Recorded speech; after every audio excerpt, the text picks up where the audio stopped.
Louvado seja Deus. Com o louvor de hoje, quase que dá para ler uma passagem, fazer uma oração e sair.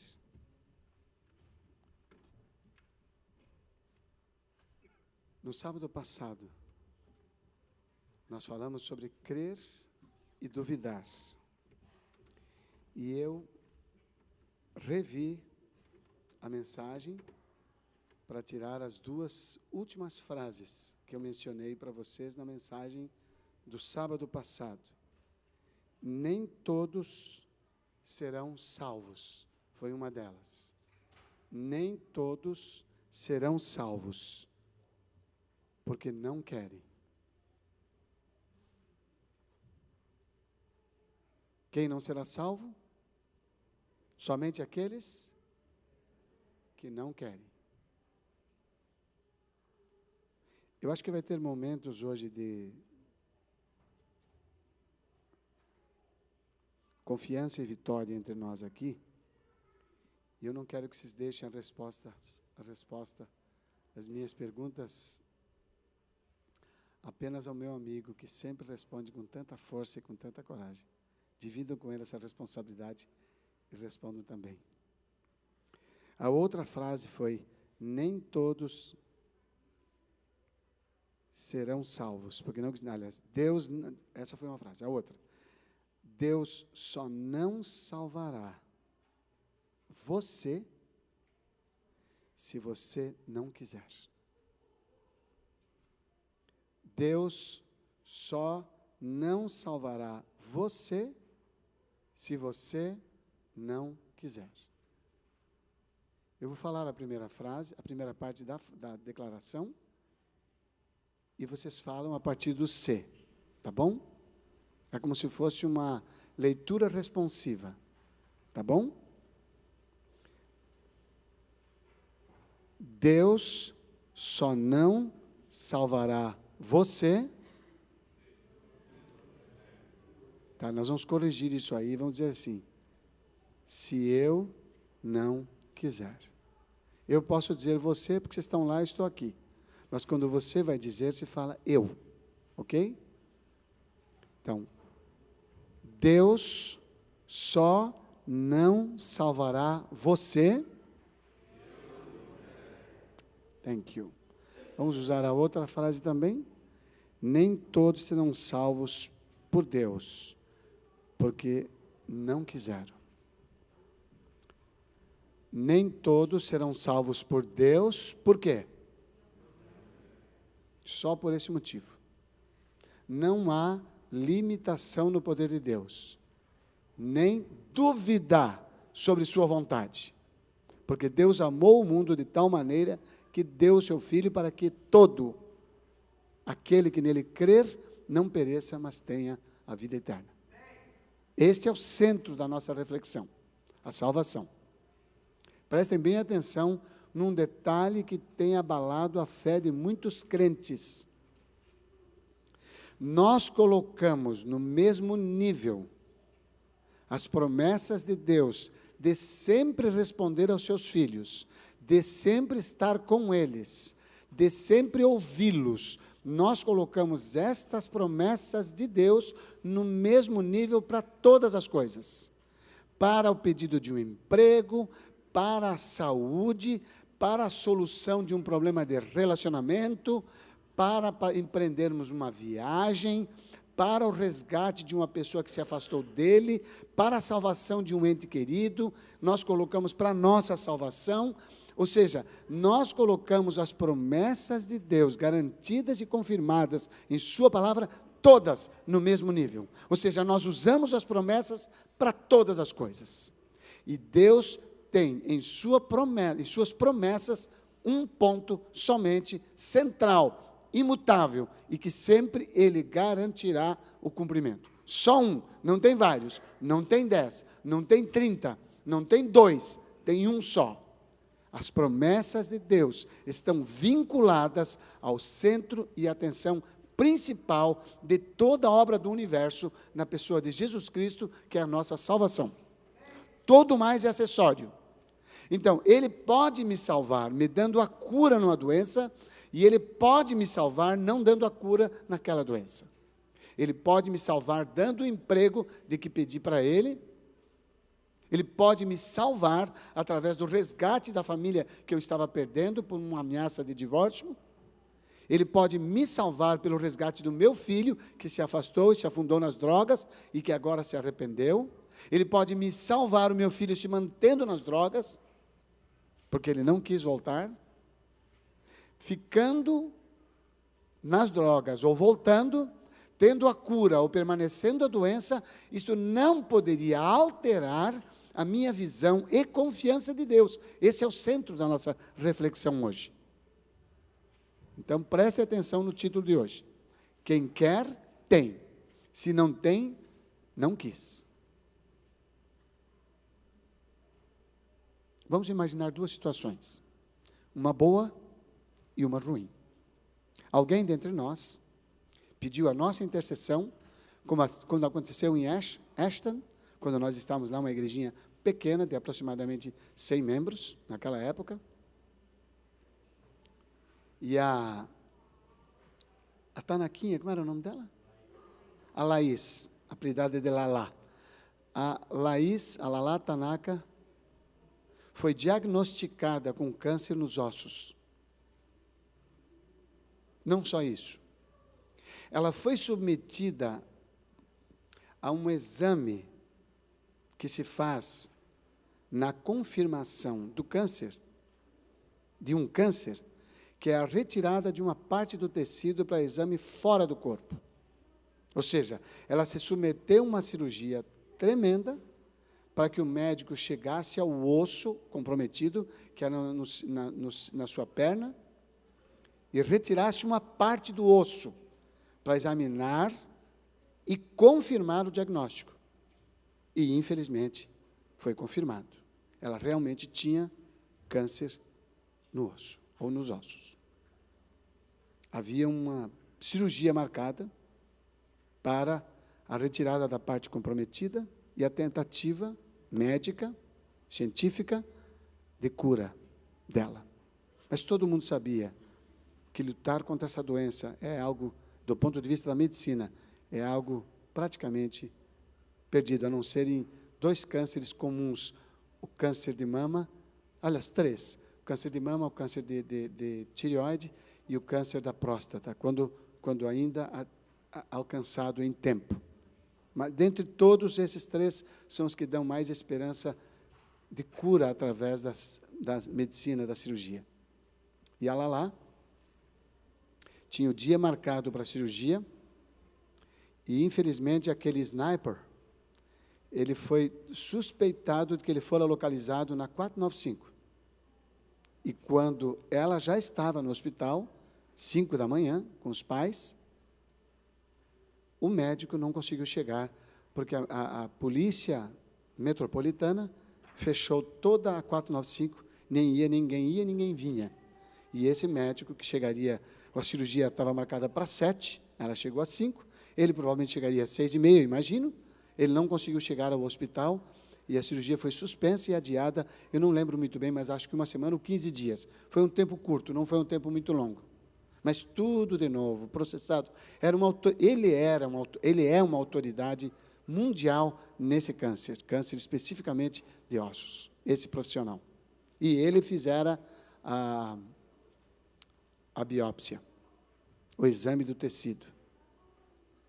No dia marcado, a igreja, que é propósito no tempo, essa igreja, fez 24 horas de oração e jejum.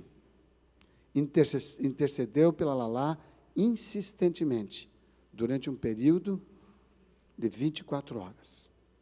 E quando o médico, tendo a paciente já lá, foi fazer os últimos exames de confirmação, se surpreendeu por não localizar o câncer nela. Herol, nenhum câncer, nada. E ele se surpreendeu por um motivo muito grave. Como é que se chama? A imagem dele, como é que se diz? A reputação dele, porque fora ele que fizera o exame do tecido que confirmara o câncer. Fez vários exames. E em todos eles, ele, na percepção médica, foi frustrado. E a família e a igreja foram totalmente confortados, porque ela lá nunca mais teve. Hoje ela vive num outro estado, com saúde e com a graça de Deus. Tivemos outro caso. E esse eu quero citar de maneira muito próxima, porque foi o pai da Yara, o meu pai.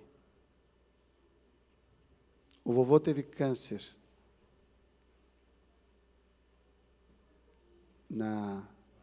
no pâncreas. Um câncer que, segundo os históricos médicos, mata em no máximo 3 meses. O papai sempre foi uma pessoa de muita fé e relacionamento íntimo com Deus. Um exemplo para nós, uma inspiração. Um homem que fazia seu devocional 2 ou 3 vezes ao dia, de tanto que amava estar com o Senhor. Seguia todo o plano da reforma de saúde, com estrita dedicação e segurança, confiança. Ele sabia, ele não tinha doença nenhuma, estava fazendo a vontade de Deus. Inclusive o leite ele produzia em casa, o leite de castanhas. Ele comprou uma máquina aqui nos Estados Unidos, morava em Guarapari, no Espírito Santo, e ele fabricava o próprio leite de castanhas. Comia cru. Ele nunca gostou do cru, mas ele comia o cru antes. E eu perguntava para ele, e daí, papai? Ele falava, eu como porque eu preciso, mas as verduras foram dadas depois do pecado. E era verdade. Quando fomos criados, era só frutas, nozes e verduras. Frutas, nozes e são 3 coisas. O que é? Sementes. Logo após o pecado, disse, vocês comerão a erva do campo. Ele falou, está vendo? Foi uma maldição por causa do pecado. Mas ele comia antes. Depois ele comia o que ele gostava. Quando ele foi acometido, essas perguntas vieram na cabeça dele. Por que eu? Será que eu? E nós conversávamos, diferente do que ele falava com todos os membros da família, comigo ele tinha conversas extremamente profundas sobre salvação, vida e morte. Muitas vezes ele conversou comigo. E ele dizia para mim, eu sei que a vontade de Deus é melhor, mas eu quero continuar vivendo. Falei, papai, e se não for a vontade de Deus? Ele falou, eu aceito a vontade dele, mas eu posso dizer o que eu prefiro. Pode sim, eu também posso. Eu estou orando por você pela vida, mas o que eu mais estou orando é para a sua segurança na fé. E ele fez exatamente isso. Mas ele faleceu. Não foi como o histórico dos outros pacientes de câncer no pâncreas. Porque meu sogro, na soma, desde os primeiros sintomas de 1 ano e 1 mês de vida, já foi bem mais, caminhava todos os dias, corria todos os dias, nadava todos os dias, tinha uma boa reforma de saúde. Ou seja, o testemunho está dado. Uma pessoa que pratica a reforma de saúde, mesmo um câncer que mata num tempo mais curto, levou mais tempo de vida e vida com qualidade. Não teve dores, graças ao bom Deus, só veio a ter nos últimos 15 dias da sua vida. E os médicos se admiraram. Isso não é comum. Lógico que não, era milagre. Como pode ser comum uma coisa que é milagre? Mas ele faleceu. Ele faleceu. E ele disse, quando todos eles estiverem chorando, eu sei que vão chorar. E nesse momento ele chorou quando conversava comigo. Ele falou, eu quero que se diga para eles, que de todos os lugares que eu poderia estar, o melhor deles é aquele que Deus escolher para mim. O melhor deles, qual que é? É aquele que Deus escolher para mim. É vida ou é morte numa doença? Isso não é importante. O que é importante? O lugar. Qual lugar? Que Deus escolher para mim. Numa história, a igreja orou, jejuou, e a pessoa foi curada. Na outra história, muito mais gente orou. Muita gente do mundo inteiro que conhecia o vovô, que foram alunos dele, oraram por ele. Mas ele não sobreviveu. Assim também foi a luta do Siloé, que aqui de dentro, junto conosco, lutou. E quando estive com ele, ele também tinha a mesma opinião. Ele disse, eu estou disposto a aceitar a vontade de Deus, mas eu sei que Ele pode me curar. Eu falei, pode mesmo, se quiser. Esta frase, quem quer tem, se não tem, não quis, já ficou claro pelos 2 exemplos de saúde, já ficou claro que não tem que ver com as coisas desta vida que a gente pede. Carro, comida, cura, saúde, relacionamento, prova, passar numa prova, num exame, sair o documento final seu como cidadão americano. Todas essas coisas você pode pedir e pode apresentá-las diante de Deus, mas elas são temporais e passageiras. Ali não deve estar o seu coração. Você não deve condicionar a sua fé em Deus à resposta daquilo que você prefere, daquilo que você deseja, inclusive quer. Porque você não deve querer mais a cura do que de uma doença que você está pedindo, mais aquilo que você está pedindo, do que você querer permanecer fazendo a vontade de Deus. São dois quereres diferentes. Não andam juntos. Não andam juntos. Se eu quero muito o que eu estou pedindo, eu não vou querer fazer a vontade de Deus. Agora, se eu desejo muito a cura, como ser humano comum, mas eu quero fazer a vontade de Deus, eu estarei fazendo a vontade de Deus apenas e em primeiro lugar. O querer determina a minha vontade, o desejo é natural aos seres humanos. Eu desejo a cura, eu desejo o alívio, eu desejo isso, eu desejo aquilo. Quando eu fui acometido da grave crise nas minhas 2 hérnias de disco na cervical, eu fiquei 10 dias sem dormir. Já contei nessa igreja. As dores que eu mais sofri por longo tempo na minha vida foram aquelas. A Yara dormia do meu lado e eu não conseguia dormir sequer 1 minuto. Pedi a Deus a cura, não me deu. Pedi o alívio da dor, também não me deu. Teve uma noite, sozinho, 3 da manhã, eu pedi para Ele, Senhor, eu quero ter a certeza que Tu me ouves, eu sou humano e preciso disto. Dá-me o alívio da dor, para que eu possa dormir um pouco.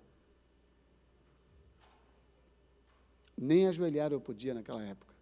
Tinha uma cama com um encosto inclinado. Exatamente no momento que eu falei em nome de Jesus, amém, a dor foi embora como se fosse retirada completamente de mim. E imediatamente, exausto como estava, eu agradeci a Deus e peguei no sono de tão cansado que eu estava. Já fazia 3 ou 4 dias que eu não dormia. Eu não dormi muito tempo. Eu não registrei no relógio, mas tenho certeza que foi pouco tempo, porque eu me lembro que levantei cansado ainda, e com a mesma dor, na mesma intensidade, no mesmo grau.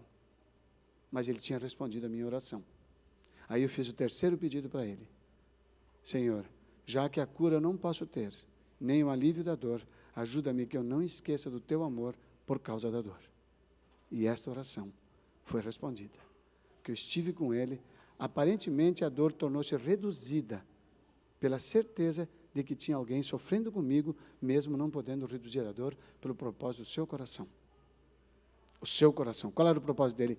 Com relação ao Edemar, com relação a mim naquele momento, qual era o propósito do seu coração? Qual é o número 1 propósito de Deus a todo ser criado nesse planeta? Ele diz que nós fomos, a Bíblia diz isso, nós fomos predestinados para quê? Para a salvação. Esse era o seu propósito. E este propósito ele ia cumprir, se eu permitisse, mesmo com dor. Então, fica claro entre nós que esta declaração, quem não quer, quem quer tem, se não tem, não quis, o que se refere? O que se refere? Ao que se refere? A salvação. A salvação não é um encontro com Jesus no futuro. Não é a transformação do nosso corpo. Isso é uma parte da salvação que só se realizará se a primeira for cumprida. Que é a aceitação dele como Senhor da sua vida. Eu quero abrir a Bíblia com vocês no livro do apóstolo aos Hebreus. Para mim é Paulo.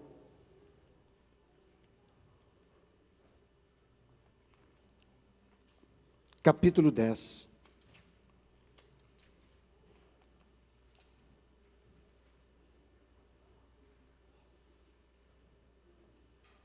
Versículos 32 em diante. Curva a sua frente, por favor, junto comigo, para que a palavra de Deus não seja apenas uma literatura boa,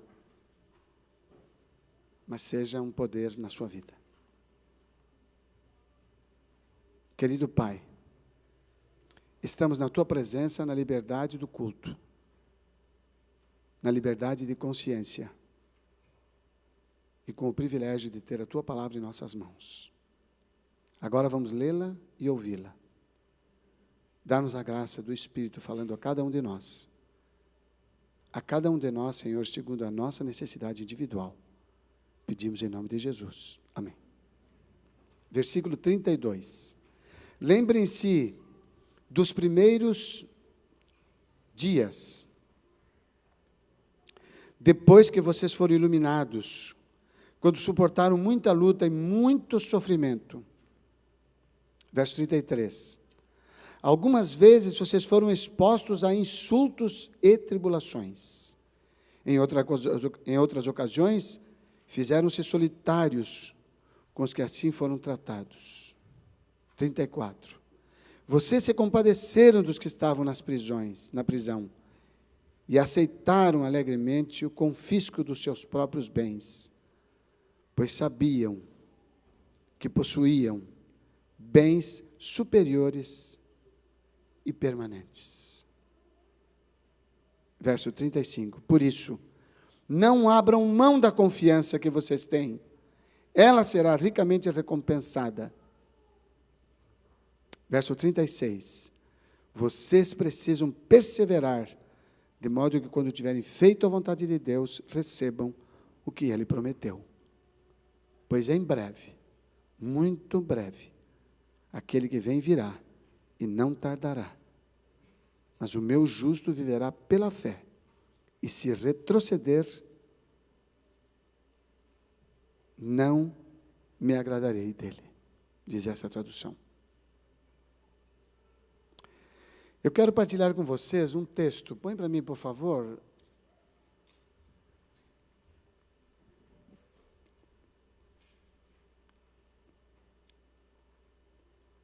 Tiago, capítulo 1, 5 a 8, lemos na semana passada. Se algum de vocês tem falta de sabedoria, peça a Deus, que a todos dá livremente. Ok. Então, como o alvo principal de Deus conosco, qual é? Só para recordar, qual é o alvo principal de Deus com os seres criados? Quando Ele criou você, quando Ele criou o Luca, quando Ele criou o Edemar, tão distantes na idade um do outro, mas quando Ele criou você, qual era o alvo número 1 de Deus? A salvação. Então vejam só, para alcançar a salvação, existe uma condição imprescindível, que é de ter o quê? Sabedoria. O ser é criado inteligente, as escolas dão conhecimento, a cultura dá conhecimento, mas sabedoria, o que diz a Bíblia? O princípio da sabedoria qual é? O princípio da sabedoria? Temor a Deus. Então vejam, se algum de vocês tem falta de sabedoria, peça a Deus, que a todos dá livremente. Peça-a, porém, com fé, sem duvidar. Aonde está a fé, não há dúvida. Não pense tal pessoa que receberá coisa alguma do Senhor, pois tem mente dividida e é instável.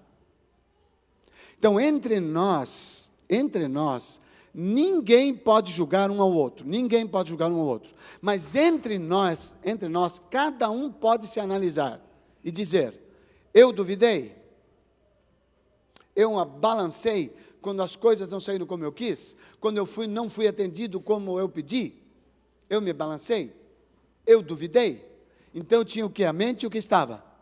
A minha mente estava o quê? Não pense tal pessoa que receberá alguma coisa do Senhor, pois tem o quê? Mente dividida. E é instável. Eu não sei quantos de vocês conhecem, mas eu conheço muita gente, que quando está numa situação, é o fervor em pessoa.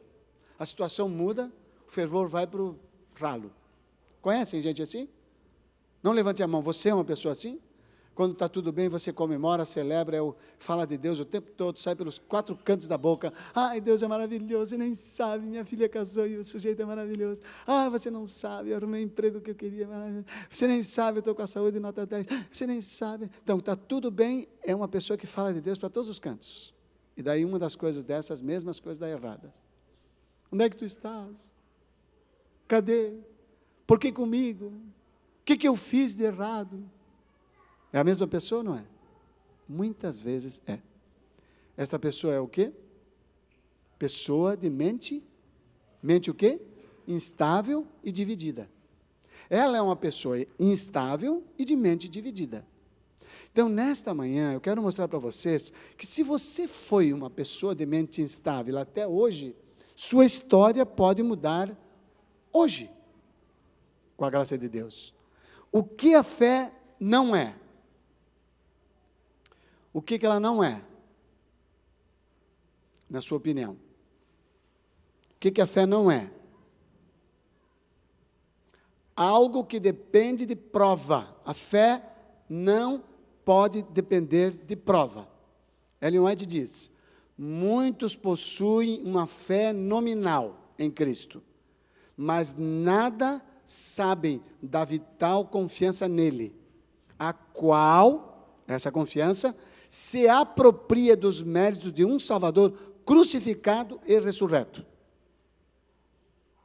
Pessoas que têm fé o quê? Nominal. A fé não é algo apenas falado, mas é uma certeza, diz o texto de Hebreus 11. É uma certeza, é uma convicção profunda. Continuando a pergunta, o que a fé não é? Ainda diz a inspiração: muitos concordam que Jesus Cristo seja o Salvador do mundo, mas ao mesmo tempo se conservam afastados dele, e deixam de arrepender-se de seus pecados, e de aceitar a Jesus como seu Salvador pessoal. Nós, quando lemos um texto desses, pensamos em uma pessoa que não vai à igreja. E eu estou triste, porque o que não vai à igreja tem mais chance. O que não vai à igreja tem mais chance de ter consciência de que está se afastando dele, ou afastado dele, porque na verdade nunca o conheceu, do que alguém que o conhece, professa uma fé nominal, e vem para a igreja, mas a sua vida não é mudada. Existe um pecado na sua vida, que é o seu desafio? Para esse pecado, só o poder de Deus. Se você tem uma tendência muito forte, que te faz inclinado a praticar aquilo, muitas vezes, seja nas suas práticas individuais, sozinho, só você, ou seja nas práticas relacionais com outras pessoas, ou na abordagem que você tem nos seus negócios, não importa onde for. Se você tem uma tendência pecaminosa em sua natureza, saiba, todos nós temos algumas. Uns mais, outros menos. E umas mais fortes em alguns e outras menos. Todos capacitados para vencê-las, somente com uma condição, com o poder de Deus. Tudo posso, tudo é tudo, meu povo. Tudo posso, como? Tudo posso naquele que me fortalece. Ou seja, se eu permanecer com ele, não dizer assim, não tem problema nenhum, pode acontecer o que acontecer, Jesus vai me dar vitória. Não, ele não vai dar, só vai dar se você quiser, se você pedir e se você confiar, não só crer, confiar. Então, quando você confia, o que você faz? Você põe o pé para andar. Quando a bênção da abertura do mar foi dada, o pé do sacerdote foi colocado na água. Nunca tinha acontecido antes uma abertura do mar. O pé colocado na água representou confiança. Eles não poderiam sobreviver entrando no mar adentro, como um louco qualquer. Eles tinham que entrar mediante uma confiança de que Deus ia abrir o mar. Mas nunca tinha acontecido antes. Isto é fé. Quando colocaram o pé, o mar começou a se abrir. O que abriu o mar foi o poder de Deus. Mas o que autorizou-o a abrir foi a fé. Olha que coisa tremenda. Olha que poder nas nossas mãos. Ou seja, eu tenho um poder que no desespero, numa situação de perda, eu entro em desespero, ou numa situação de perda, eu aumento a minha confiança, ainda que eu chore, ainda que eu brigue com ele. Senhor, estou sofrendo muito, como eu briguei com ele. mas eu aumento a minha intensidade de intimidade com Ele, eu aumento o meu reconhecimento de dependência dEle, eu me apego mais a Ele, e digo como Jó, ainda que Ele me mate, não o deixarei, nele confiarei. Isto é a experiência que aqui é prometida.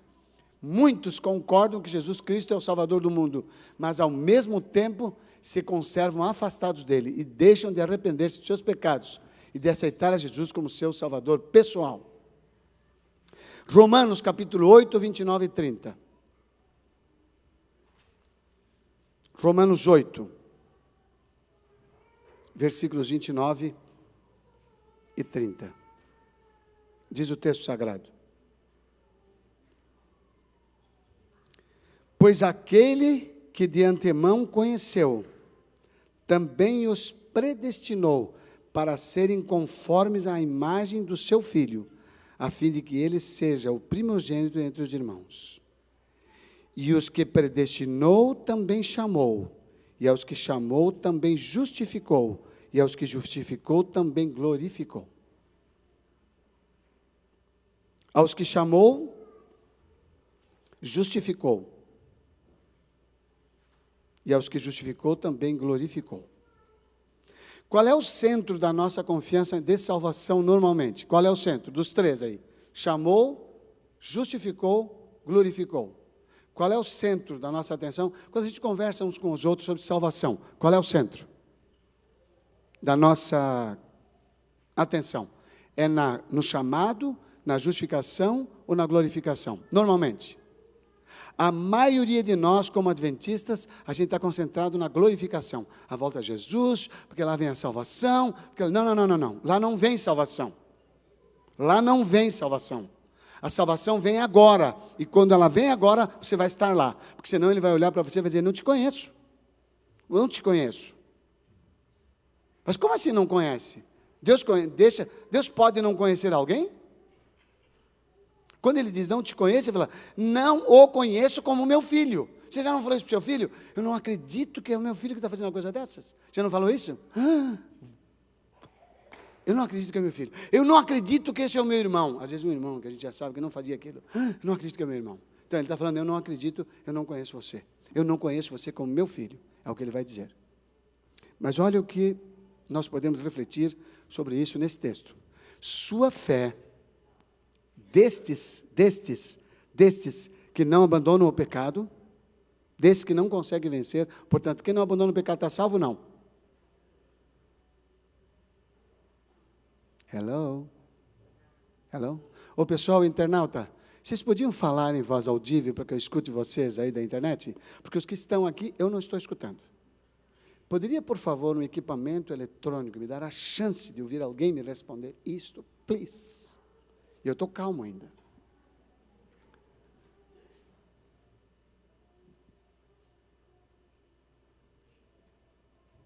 Uma pessoa que não venceu um pecado, está salvo sim ou não? Hello? Yes or no? Thank you. Por que é tão difícil? É mais difícil que fazer o parto de uma criança. Mas eu vou continuar na obstetrícia das palavras. Sua fé é apenas o assentimento da mente e do juízo à verdade. Olha que interessante. Olha isso aqui. Mas esta não é introduzida no coração. Esta é o quê? Esta fé.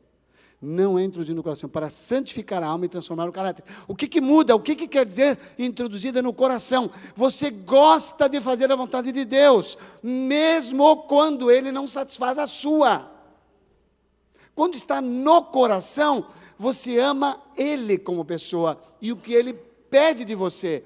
E quando Ele não faz o que você deseja, você não deixa de amá-lo, porque está no coração a sua relação com Ele e com o que Ele pede para fazer. Nós, na sua maioria, amamos a Deus condicionalmente, porque as igrejas se enchem de gente quando prometem o evangelho da prosperidade, porque é o que as pessoas querem. Quando o presidente das organizações Globo, que já faleceu, Dr. Roberto Marinho, foi perguntado pelo Alexandre Garcia, numa conversa que ele teve comigo, ele contou, quando ele foi perguntado, mas por que o senhor coloca essas novelas tão podres, tão prejudiciais à sociedade e à família na televisão? Ele falou, meu filho, eu sou um comerciante, eu coloco na televisão, eu coloco na prateleira o que o povo quer comprar. Esse Roberto Marinho, como comerciante, estava certo ou estava errado? Ele estava certo, porque o negócio dele não é fazer pregação do Evangelho, nem salvar pessoas dos seus pecados. É dizer, o que vocês gostam? Porque o que vocês gostam vai dar muito dinheiro para mim. E o meu negócio é dinheiro, para mim e para os meus patrocinadores. O que vocês gostam? Nós gostamos de bandalheira. Então, bandalheira que eu vou pôr. Nós gostamos de espiritismo, gostamos de homossexualismo, gostamos de abuso sexual. É disso que nós gostamos. É isso que vai ter na televisão. E vai ter todo dia. Tinha 2 por dia naquela época. Hoje tem 5. Todas com o mesmo tema no centro delas.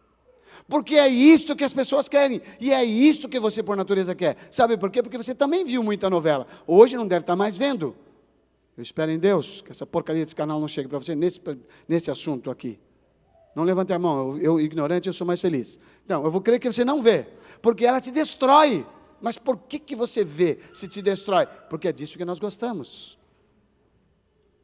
Se você não venceu o pecado, é porque o que está acontecendo, a verdade, a sua fé não foi introduzida no coração. Chamado e conversão. A promessa desse texto diz que aqueles que chamou, o que ele fez? A quem ele chamou, justificou, e a quem justificou, glorificou. Ok. O chamado e a justificação não são a mesma coisa. O chamado é o atrair do pecador a Cristo, e é a operação do Espírito Santo convencendo do pecado e convidando ao arrependimento. Já se arrependeu? Sim ou não? No chamado, você já se arrependeu ou não? Olha o que diz o texto, chamado e justificação não são a mesma coisa. Por que nós estamos aqui hoje? Número 1, estamos convencidos que o Evangelho é a palavra de Deus. Número 2, esse é o caminho certo, porque nós estamos aqui. Isto representa todos nós tendo fé? Não. Isso representa todos nós salvos? Não. Porque a salvação é resultado da justificação, e a justificação é resultado da confissão, e a confissão é resultado do chamado do Espírito Santo. Então, se você chegou no nível do chamado, você se convenceu, mas você não confessou, você não foi salvo. Você não tem uma fé salvadora, mas tem a convicção, e vai voltar aqui sábado que vem, aliás vai voltar a vida inteira, alguns com 50 anos, outros 70 anos, outros há tantos anos, mas sem fé salvadora. O chamado é o atrair do pecador a Cristo e a operação do Espírito Santo, convencendo do pecado e convidando ao arrependimento. Se não alcançou esse nível, não foi perdoado, não confessou, não teve justificação. Se não teve justificação, não vai ter o quê? Glorificação. Então essa ênfase na volta de Jesus é uma ênfase perigosa, porque a gente acha que a salvação está lá, está lá, está lá. Enquanto isso, estamos aqui vivendo num mundo como qualquer outra pessoa, valorizando o trabalho, o dinheiro, as festas, as alegrias. Tudo bem com as alegrias. Jesus disse, eu vim para que tenham alegria. Eu quero que vocês sejam alegres, e a minha alegria permaneça, ele falou. Eu vim para que tenham vida, vida em abundância, alegria e vida. Ele veio trazer. Mas ele nunca deve ser esquecido como nossa prioridade e assunto mais importante. Então vejam, voltamos ao tema principal. Põe para mim, por favor, o tema principal, o nosso tema de reflexão, para nós podermos concluir. Eu quero chamar vocês de volta a Hebreus, para terminarmos aqui. Quem quer, tem. Se não tem, não quis. Ficou claro? Se ficou claro para você, diga yes. Thank you. Foi bem melhor do que as outras vezes.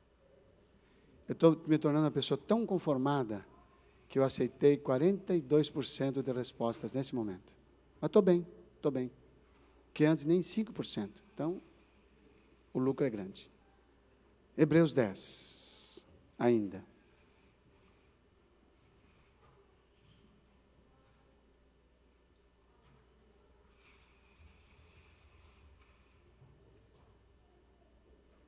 Versículos 19 em diante. 10, 19. Portanto, irmãos, temos plena confiança para entrar no Santo dos Santos pelo sangue de Jesus, por um novo e vivo caminho que Ele nos abriu por meio do véu, isto é, do seu corpo. Temos, pois, um grande sacerdote sobre a casa de Deus. Sendo assim, aproximemo-nos de Deus com o coração sincero e com plena convicção de fé. Com o coração sincero e plena convicção de fé, tendo os corações aspergidos para nos purificar de uma consciência culpada e tendo os nossos corpos lavados pela água pura. 23. Apeguemo-nos com firmeza à esperança que professamos, pois aquele que prometeu é fiel. E consideremos uns aos outros para nos incentivarmos ao amor e às boas obras.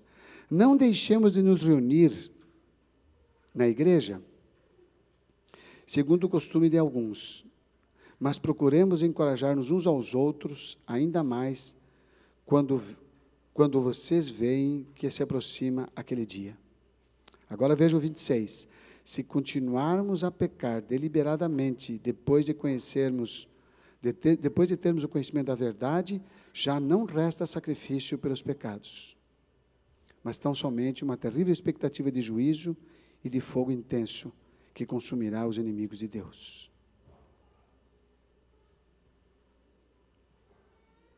Versículos 34 em diante. Vocês, porém, não são assim. Por isso, 35, não abram mão da confiança que vocês têm. Ela será ricamente recompensada. Vocês precisam perseverar. Eu termino com a reflexão da história de Isabel com Zacarias e de Maria com José. Quando Zacarias viu o anjo, ele se apavorou. E o anjo disse, não se apavore. Eu sou Gabriel, que atua na presença de Deus. Eu vim trazer uma mensagem importante para você. Essa mensagem é que o seu filho vai ser grande diante de Deus. Vai ser motivo de muita alegria. Ele vai preparar o caminho do Senhor e irá diante dele. Era João. Ele disse, como pode acontecer? Eu já sou velho e minha esposa passou o tempo dela. O anjo respondeu para Zacarias e falou, olha, por causa disso você vai ficar mudo. Só vai voltar a falar quando seu filho nascer. Maria disse a mesma coisa, quando viu o anjo se assustou. Ele falou, não se assuste, você é a agraciada, você é a bem-aventurada, você será a mãe do Salvador. Ela disse, como pode ser se eu sou virgem, nunca tive contato sexual com homem nenhum? Não parece que os dois colocaram a mesma dúvida diante do anjo? Ele disse, não se preocupe, o que vai vir sobre você é do Espírito Santo. Ela falou, seja feita a vontade dele em mim. Aqui está a serva do Senhor. Parece que a pergunta, como pode ser isso, eu sou velho? Como pode ser isso, eu sou virgem? Parece a mesma. Mas na tradução do original grego, Zacarias colocou dúvida nas palavras do anjo. E Maria colocou dúvida na sua capacidade de ter o filho. Olha a diferença. Ele colocou dúvida na promessa de Deus pelo anjo. E Maria colocou dúvida na capacidade dela de fazer isso, se ela não tinha relação sexual com alguém. Ele falou, mas não tem problema, o Espírito Santo vai te cobrir. Ele falou, então, estou nas mãos dele, estou pronta. Na fé, não há limite para o poder de Deus, mas há limite para mim. Eu não posso, eu não consigo, mas Deus consegue, e eu confio que Ele fará. Na dúvida, que é a crença, eu tenho crença, mas não tenho fé, ou seja, eu não confio. Na crença, se eu não fizer, eu não acredito. No sentido de confiar, no sentido de ter fé. A história dos dois parece a mesma. O resultado é completamente diferente. Se nós virmos o que a Bíblia diz em Lucas capítulo 1 sobre Zacarias, é de chorar, porque o próprio Deus disse sobre ele, era ele e a sua mulher, justos diante aos olhos de Deus. Justos não era diante da Capital President Temple, era justos diante de Deus. Mesmo sendo justo, Ele disse a sua oração, Zacarias, eu vim, porque a sua oração foi respondida. Ele vinha orando, Zacarias orou a vida inteira por um filho, agora tinha passado o tempo dele, o tempo dela, eu não acredito que ele estava mais orando, mas aquela fé manifestada ficou reservada e veio quando eles não podiam mais, veio como um milagre. Ele falou, agora não adianta mais, agora eu já não posso mais, e se eu não posso, você também não pode. E o anjo disse, é assim? Você não pode, mas os impossíveis dos homens são possíveis a Deus. Você vai ficar mudo. Por ser fiel, ele só ficou mudo, mas teve a bênção. Nós não estamos ficando mudos, mas não estamos tendo a bênção, porque estamos limitando o poder de Deus pela nossa capacidade. Eu quero dizer a vocês que tem uma música no Inário, que eu tenho o privilégio de trazer as minhas queridas netinhas. Duas delas, são 5, né? Tem 4 meninas, e aqui estão 2, a Isabela e a Emily, que vão dizer, para nós concluirmos, que você não tem motivos para se preocupar com a sua salvação, nem com os problemas dessa vida, porque os problemas dessa vida são passageiros, a salvação é eterna. E este louvor, que é do Inário Adventista, vai nos ajudar a refletir hoje.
Pai amado,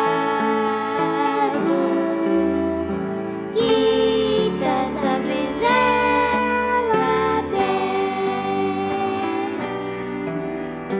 dá-lhe tanta glória, sim, já atenderá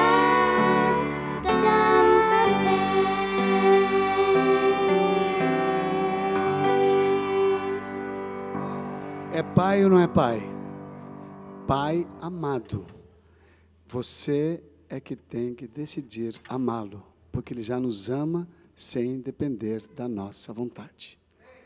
Quantos querem dizer, eu quero, de fato e de hoje em diante, conhecê-lo melhor cada manhã, cada dia, mais e mais, a ponto de poder confiar em tudo na minha vida? Quantos querem?